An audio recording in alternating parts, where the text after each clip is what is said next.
উৎসবের শহর কৃষ্ণনগরে মা মহিষমর্দিনীর আগমন। কৃষ্ণনগর গোলাপটি বারোয়ারি প্রাঙ্গণে সাড়ম্বরে পূজিত হচ্ছেন মা মহিষমর্দিনী। প্রতি বছরের ন্যায় এবছরও যেই পুজোর ব্যতিক্রম হয়নি। গোলাপটি বারোয়ারির পুজো আনুমানিক 350 বছর পুরনো, আর এই অপরূপ সুন্দর প্রতিমার মুখ হয়তো রাজার শহর কৃষ্ণনগরেই দেখা যায়। মা মহিষমর্দিনী পুজো একটি ঐতিহ্যবাহী উৎসব, যা দেবী দুর্গার মহিষাসুর বধরূপের পুজো হিসেবে পরিচিত।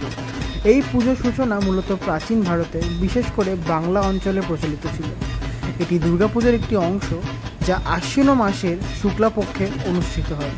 এই পুজোর মূলে রয়েছে অশুভ শক্তির বিনাশ এবং শুভ শক্তির প্রতিষ্ঠা। আজ শুক্রবার ছিল এই পুজোর মহা অষ্টমী, শনিবার নবমী এবং রবিবার দশমী, যেদিন কিন্তু দুপুরে অন্ন মহোৎসবের আয়োজন করা হয়েছে বারোয়ারি প্রাঙ্গণে, এবং সন্ধ্যায় হবে পুতুল নাচ, এবং সোমবার একাদশীর দিন মায়ের বিসর্জন।